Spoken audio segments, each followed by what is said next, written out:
Welcome in this lecture. आज हम ठोस अवस्था भौतिकी की यूनिट सेकंड को स्टार्ट कर रहे हैं। इस यूनिट में हम क्रिस्टल आबंध और ठोसों में जो वाइब्रेशन ऊष्मा के संचरण के लिए जो होते हैं उन विधाओं का अध्ययन करेंगे।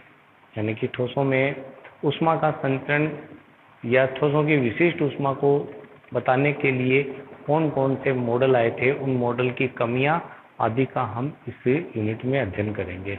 तो इस यूनिट का जो पहला पार्ट है हमारा वो है क्रिस्टल आबंध।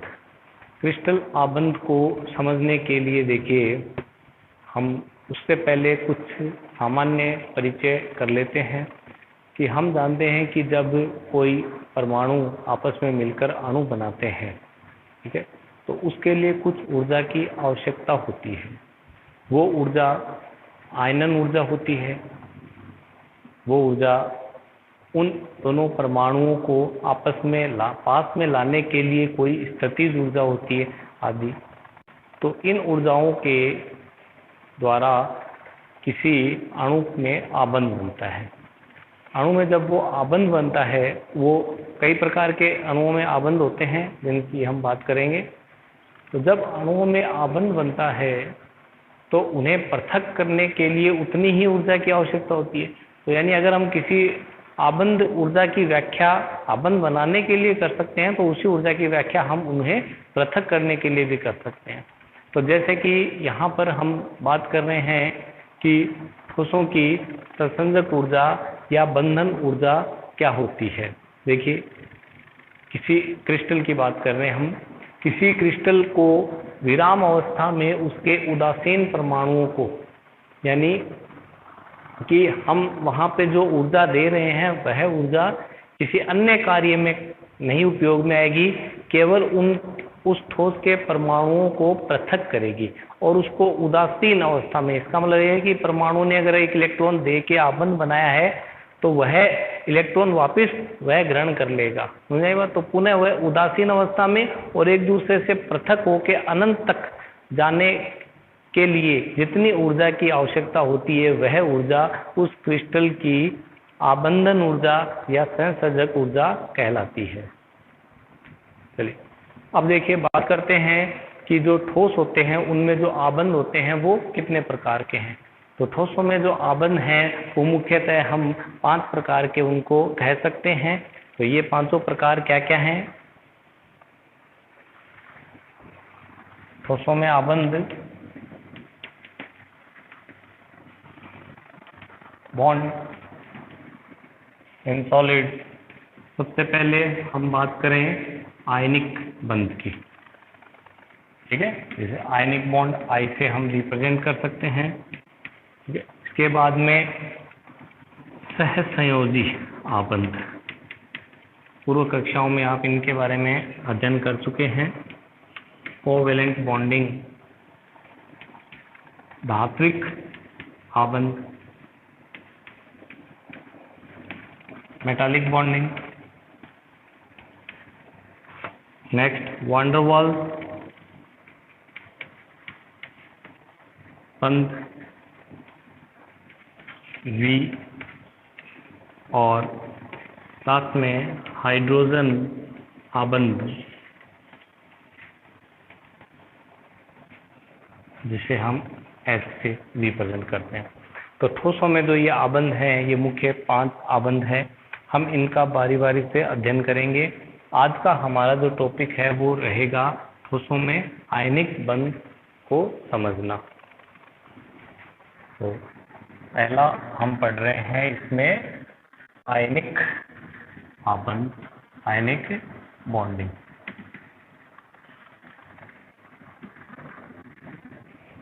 आयनिक आबंध में क्या होगा कि एक परमाणु होगा जो इलेक्ट्रॉन देकर आयनित होगा और दूसरा जो परमाणु होगा वो इलेक्ट्रॉन लेकर आयनित होगा।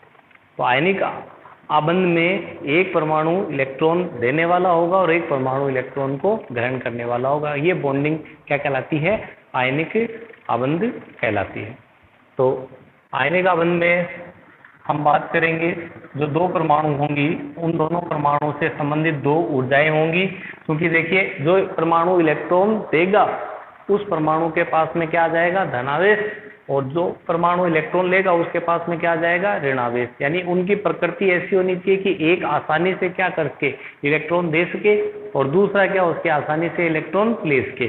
तो इलेक्ट्रॉन देने वाले के लिए यानी किसी परमाणु को हम अगर ऊर्जा दें और वो इलेक्ट्रॉन क्या कर दे, उत्सर्जित कर दे, तो वह ऊर्जा क्या कहलाती है, उसकी आयनित ऊर्जा। तो शर्त ये होगी कि एक परमाणु की जो आयनन ऊर्जा है वो क्या होनी चाहिए, कम होनी चाहिए, ताकि वह आसानी से क्या कर सके, इलेक्ट्रॉन को दे सके। तो जैसे मान लो कोई परमाणु है ए और उस परमाणु को अगर हम ऊर्जा दें और इस कौन सी ऊर्जा से, आयनन ऊर्जा, तो इस आयनन ऊर्जा से वह क्या हो, धनावेशित हो जाए और इलेक्ट्रॉन को क्या कर दे, उत्सर्जित कर दे। तो इस आयनन ऊर्जा का मान कम होगा तो यह आसानी से क्या करेगा, इलेक्ट्रॉन को उत्सर्जित कर देगा। दूसरी होती है, यहाँ पर बात करें दूसरे परमाणु के लिए कौन सी राशि होती है, दूसरे परमाणु के लिए होती है राशि इलेक्ट्रॉन बंधुता। इलेक्ट्रॉन बंधुता का मान ये है कि जब वह परमाणु जो इलेक्ट्रॉन ग्रहण करेगा, जब वह इलेक्ट्रॉन ग्रहण करता है तो वह कुछ ऊर्जा का क्या करता है, उत्सर्जन करता है।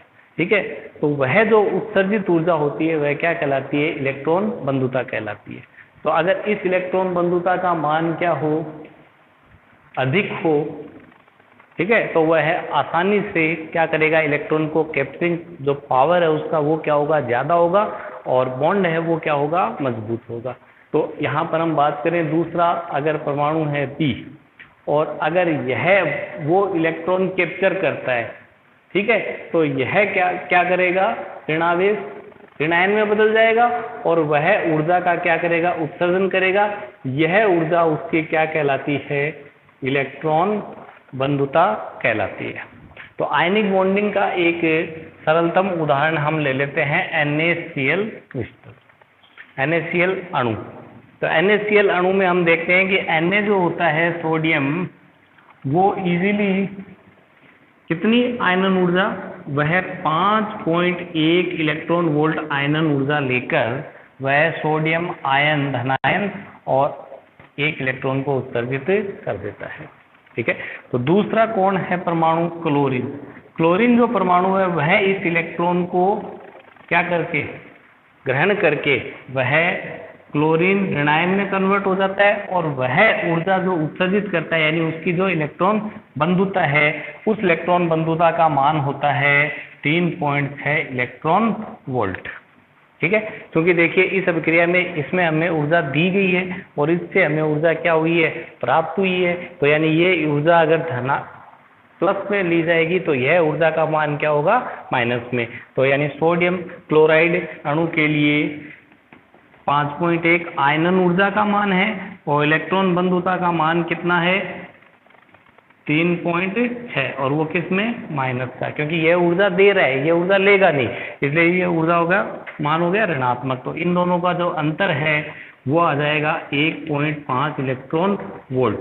देखिए यह 1.5 इलेक्ट्रॉन वोल्ट जो ऊर्जा होगी, असल में इसी ऊर्जा की आवश्यकता है सोडियम क्लोराइड के बीच में आयनिक बॉन्डिंग बनाने के लिए, क्योंकि 3.6 ऊर्जा यह उत्सर्जित कर देगा। तो ये 1.5 इलेक्ट्रॉन वोल्ट जो ऊर्जा है उसकी हमें आवश्यकता है।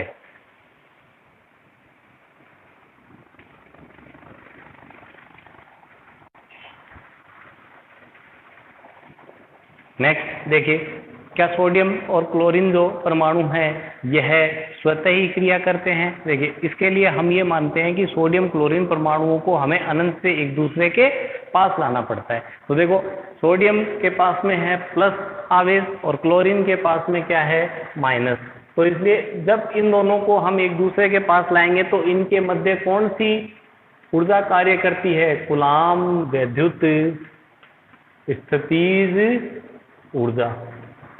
अर्थात ये दोनों एक दूसरे को क्या करते हैं, आकर्षित कर रहे हैं। हालांकि हम बोल ये रहे हैं कि इन दोनों परमाणुओं को हम पास में ला रहे हैं, लेकिन ये अपने विशेष गुण किसके कारण, आकर्षण के कारण ये एक दूसरे की तरफ क्या हो जाएंगे, आकर्षित हो जाएंगे।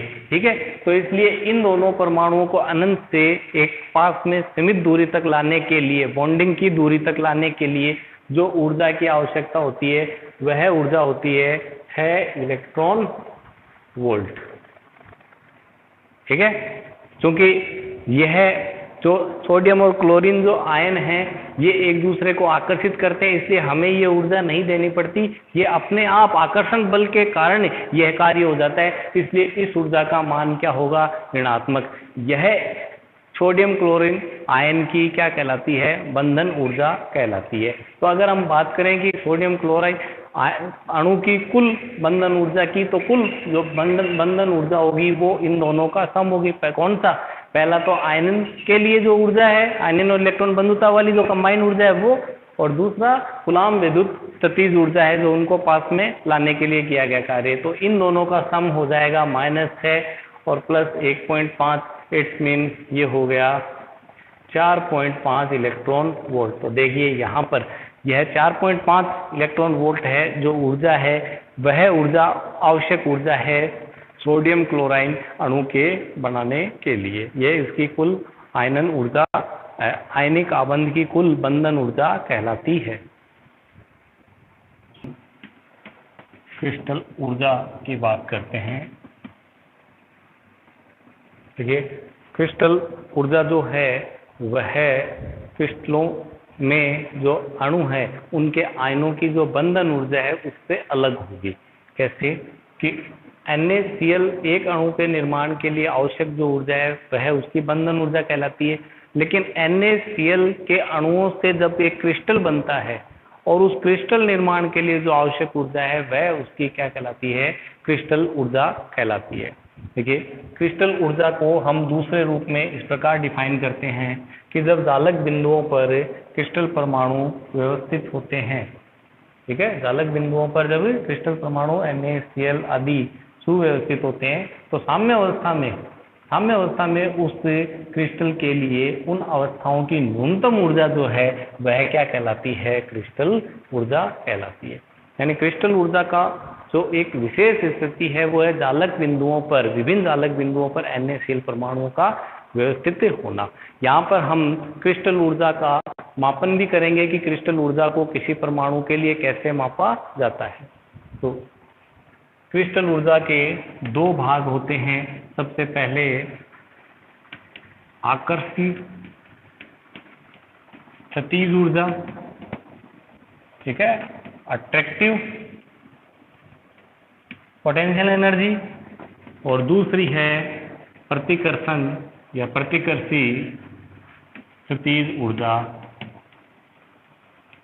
ठीक है, वो रिपल्सिव पोटेंशियल एनर्जी। ये कहाँ से बात आती है इसकी, देखिए कि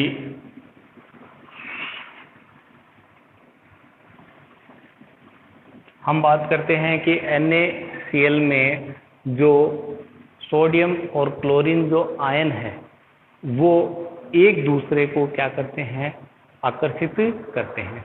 ठीक है, तो उन दोनों के आकर्षण की अगर हम बात करें तो उनकी आकर्षी स्थितिज ऊर्जा का मान जो है, क्योंकि आकर्षण स्थितिज ऊर्जा का मान हम ऋणात्मक लेते हैं, इसलिए ग्राफ में इस ऋणात्मक जो मान है वो आकर्षण स्थितिज ऊर्जा को दर्शाएंगे और धनात्मक जो मान है वो प्रतिकर्षण स्थितिज ऊर्जा को दर्शाएंगे।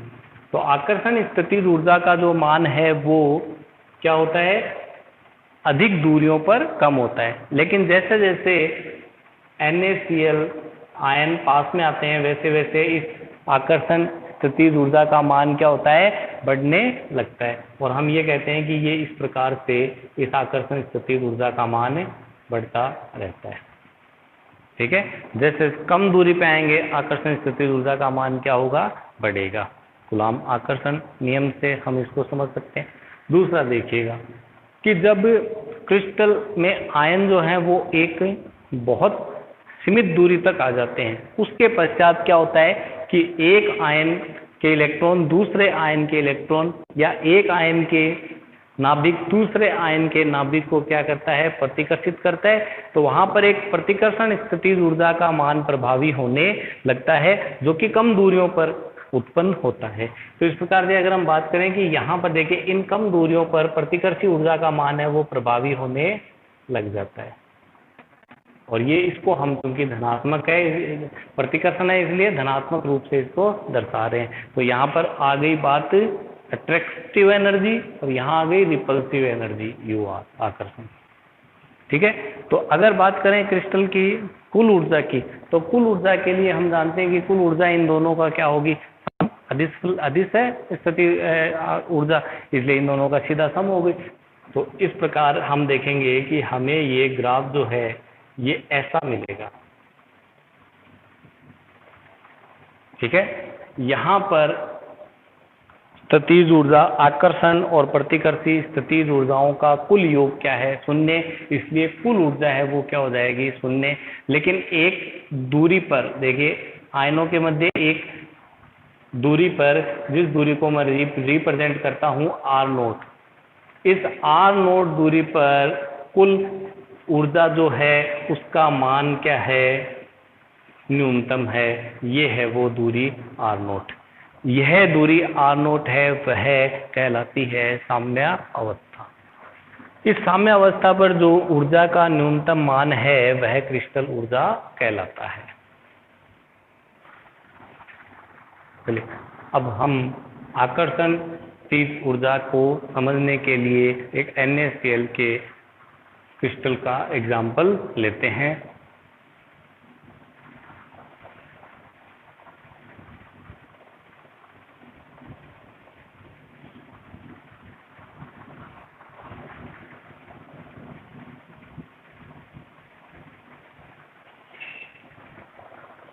देखिए ये NaCl क्रिस्टल की फलक केंद्रित घनीय संरचना है।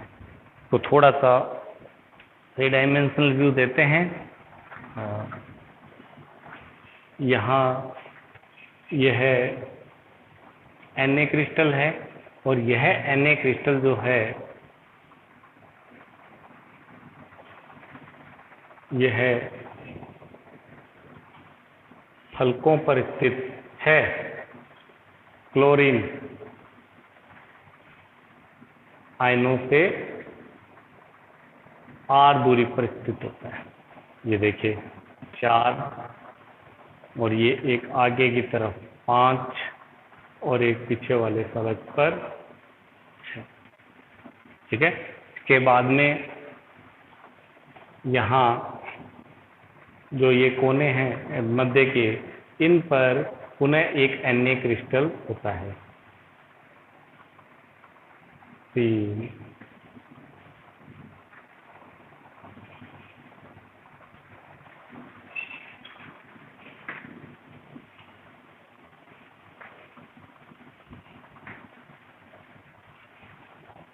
इसके पश्चात जो इस कोष्टिका है, इसके जो कोने हैं इन पर क्लोरीन स्थित होते हैं।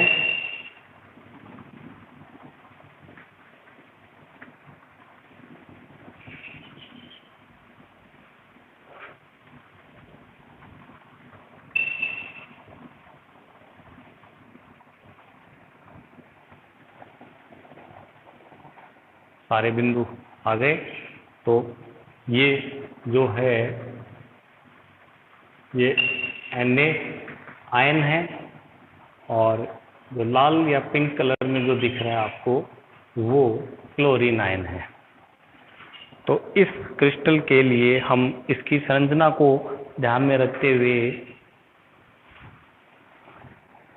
आकर्षण स्थितिज ऊर्जा का मान ज्ञात करते हैं। और इस आकर्षण स्थितिज ऊर्जा में आप देखिए मेडलुंग नियतांक क्या होता है वो भी इसमें कंबाइंड हो जाएगा।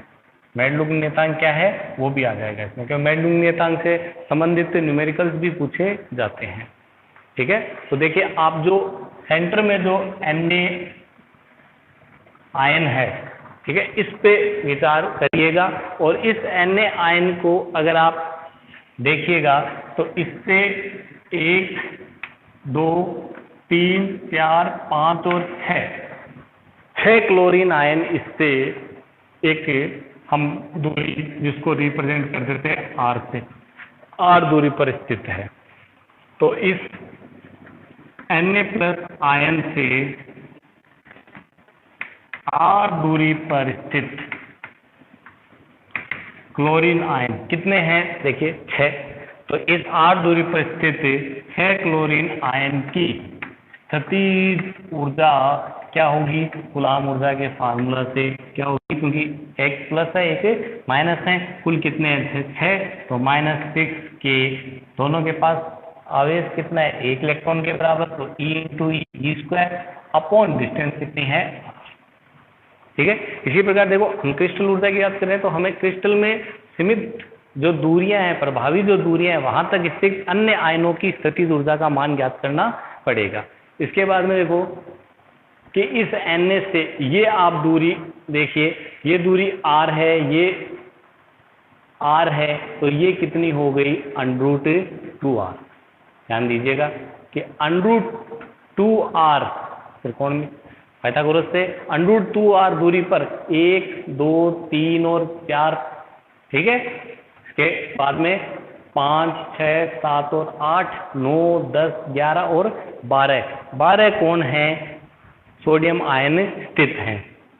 तो Na प्लस आयन से √2r दूरी पर स्थित कितने?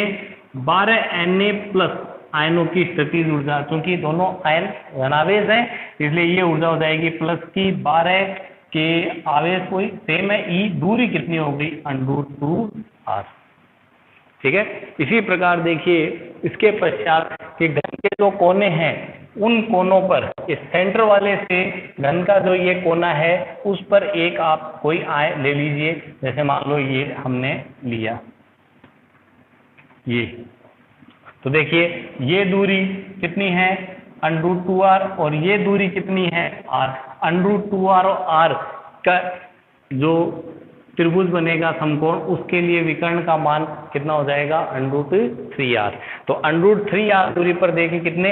1, 2, 3 और 4, यहाँ बनाया नहीं।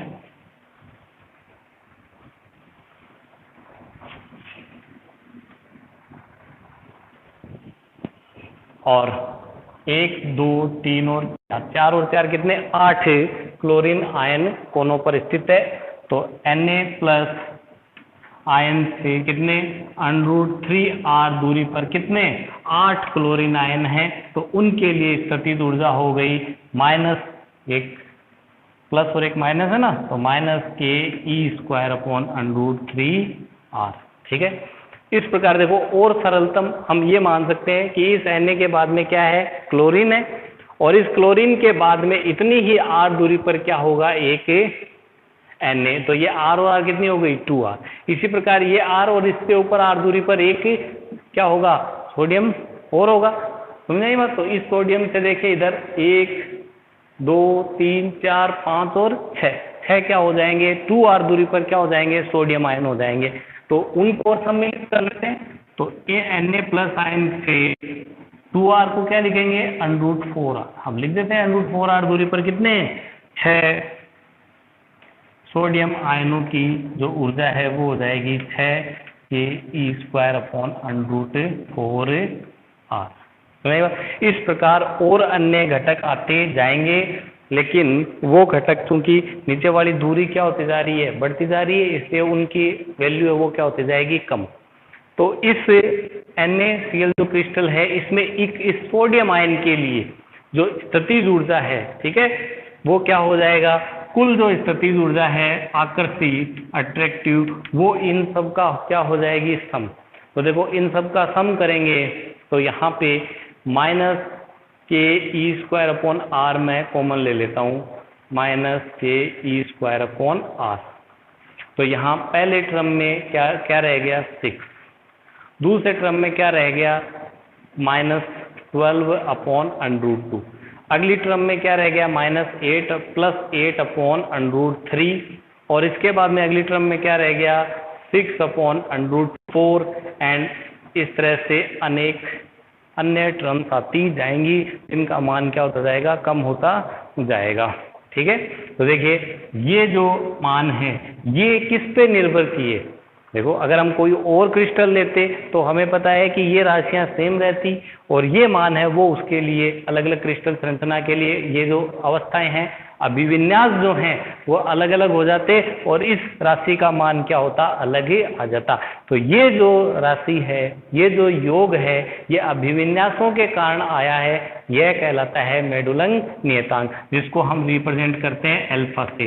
तो ये हो गया माइनस अल्फा के ई स्क्वायर अपॉन आर, और यहाँ जो आर है, यहाँ जो अल्फा है ये मेडुलंग नियतांक है और इसका मान Na क्रिस्टल के लिए 1.78 समथिंग होता है। तो हम इसी प्रकार कोई और क्रिस्टल होगा उसके लिए इस मेडुलंग नियतांक का मान कुछ और हो जाएगा।